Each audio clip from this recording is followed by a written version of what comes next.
SeeSaw. Here are some manipulatives that I have created in SeeSaw that might be good for all kinds of things. Here's the first one. It's base 10 blocks. You can actually find these in SeeSaw.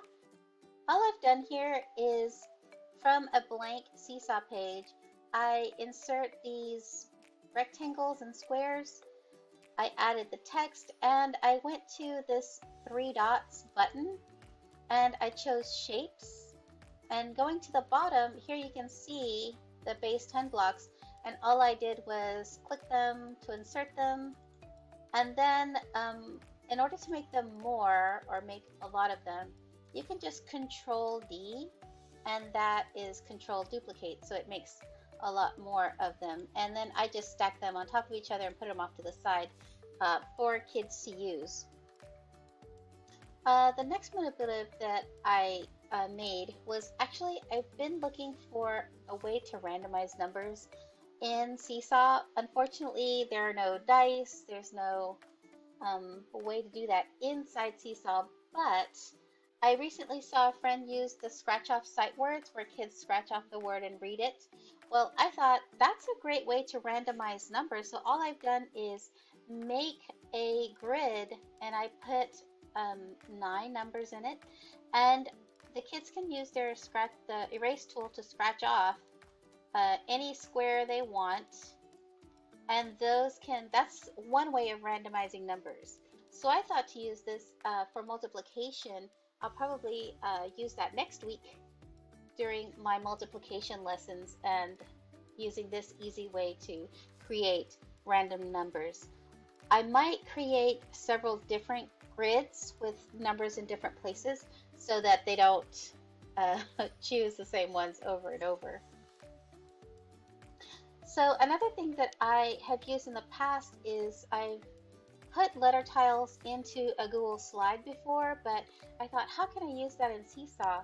Well, I made these letters in Microsoft 3D Paint using a font that I downloaded from the font, and you can find the link in the instructions.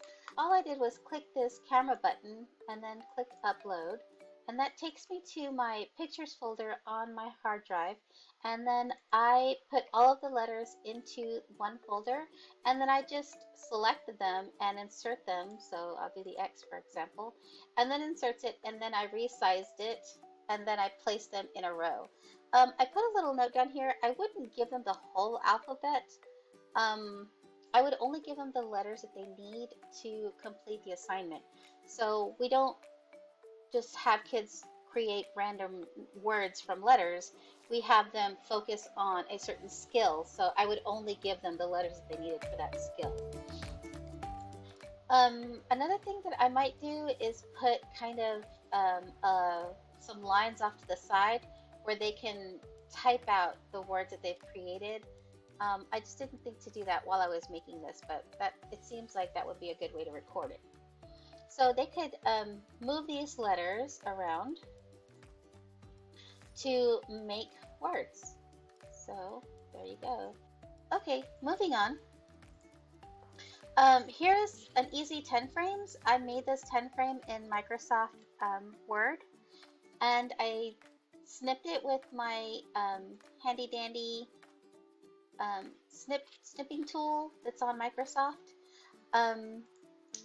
Then I click the camera button, I click upload, and from in my pictures folder you can see it's here. There's also a vertical one, but you can also just move this one around. It doesn't have to, I locked it, let me unlock it, but you can turn this around and make it vertical. You can make it smaller. You can add several to the page, but I would be sure to lock it because I wouldn't want the kids to have to fight with it moving around as they're trying to work. And these circles, all I did was click the 3 dots button, click shapes, I inserted a circle, and then I just changed the color. And then once I had the color I wanted, I just Control D to duplicate, and I made several counters for the kids to use. And then I made them in the 2 colors so that they can do the adding. Another manipulative that we can use inside SeeSaw is money. So again, I downloaded this clip art from several places around the web. They're all linked in the instructions. But again, I click the camera button, upload, and then here is all the money that I downloaded. And then I resize them. I put them over here. There are several of each denomination, and anything that you would do with money, you could probably do it here. But I like to have these manipulatives available for kids because when they're transitioning from concrete to abstract, we need to have that in between help. So another one that I made were these fraction bars. I actually did them in Microsoft Word. I used a table to size them, and they actually are, like, this is actually half.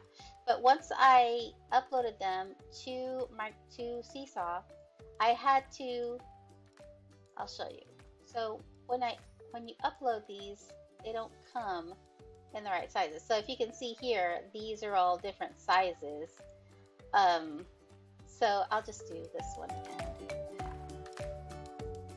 So what I did was I essentially just lined them up and tried to eyeball it at first, and then I Control D and then put it to the side and see, oh, this one it's a little bit too long, I have to take it down.